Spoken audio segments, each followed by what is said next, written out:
Police के जाने के बाद गांव के चौपाल पर पंचायत बैठी। बुजुर्ग, शिक्षक, अभिभावक और कुछ पढ़े लिखे नौजवान इकट्ठा हुए।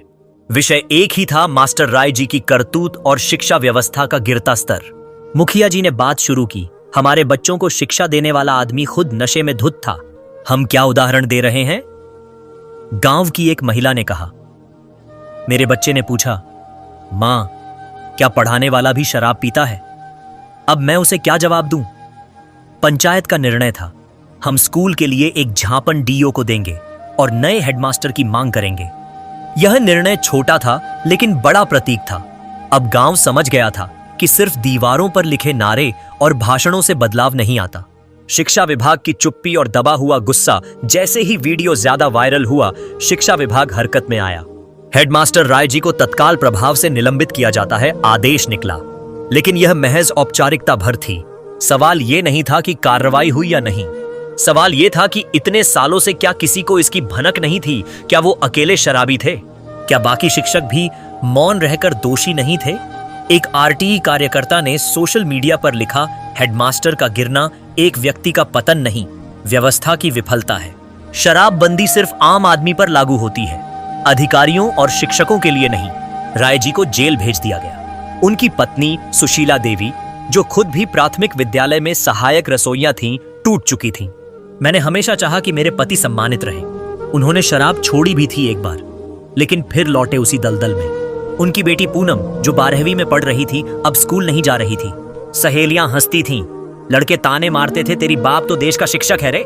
पीकर बच्चों को ध्यान कराता है। राय जी ने जेल से एक चिट्ठी भेजी, मैं शिक्षक था पर गुरु कभी नहीं बन पाया। मुझे सजा मिले लेकिन मेरे बच्चे शिक्षा से वंचित न हो। मैं समाज से क्षमा नहीं चाहता, क्योंकि जो मैंने किया वह क्षमा योग्य नहीं। शिक्षा बनाम दिखावा। बिहार का सवाल, बिहार में शिक्षा और शराबबंदी दोनों ही मुद्दे वर्षों से चर्चा में रहे हैं। लेकिन जब दोनों एक साथ टकरा जाएं, तो सच्चाई और भी नग्न हो जाती है। एनसीआरबी की रिपोर्ट कहती है कि बिहार में शराबबंदी के बाद गिरफ्तारियों की संख्या तो बढ़ी, लेकिन शराब की उपलब्धता पर कोई असर नहीं पड़ा। वहीं शिक्षा विभाग में भ्रष्टाचार, लापरवाही और राजनीतिक हस्तक्षेप आम हो गया। राय जी की कहानी बस एक उदाहरण है।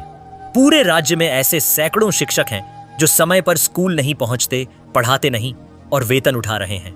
सांभ नाम का बच्चा और असली शिक्षक, इस सब के बीच एक बच्चा था, सांभ कुमार, जो कक्षा 6 का छात्र था। उसी ने सबसे पहले वीडियो बनाया था। लेकिन वह केवल वीडियो बनाने तक नहीं रुका। उसने गांव में बच्चों को इकट्ठा किया और खुद उन्हें पढ़ाने लगा। अपनी कॉपी किताबें फैलाकर वह चौपाल पर गुरुकुल जैसा माहौल बनाने लगा।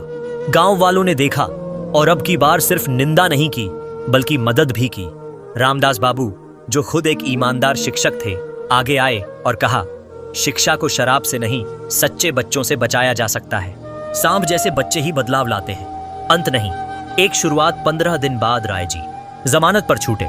घर लौटे तो देखा कि घर में कोई बात नहीं कर रहा। बेटी स्कूल छोड़ चुकी थी, पत्नी चुप थी। उसी शाम उन्होंने स्कूल जाकर सांभ को पढ़ाते देखा। उन्होंने सिर झुकाया और कहा, सांभ, तुम मुझे माफ मत करना, मुझे बस एक बात सिखा दो, क्या फिर से अच्छा इंसान बना जा सकता है? सांभ ने कहा, अगर आप खुद सीखना चाहें तो हाँ मास्टर जी, अब भी देर नहीं हुई। ये कहानी सिर्फ एक शराबी शिक्षक की नहीं है, ये उस समाज की भी कहानी है जहां कानून बनते हैं लेकिन निभते नहीं, जहां शिक्षक ज्ञान नहीं ग्लास लेकर आते हैं, लेकिन वहीं किसी कोने में एक सांप भी होता है जो अपने मासूम कंधों पर पूरी शिक्षा व्यवस्था की उम्मीद उठाए चलता है। सवाल अब भी वही है, क्या शराबबंदी सिर्फ कानून है या कभी संस्कार भी बनेगी? और क्या शिक्षक सिर्फ पद होगा या फिर असली गुरु भी?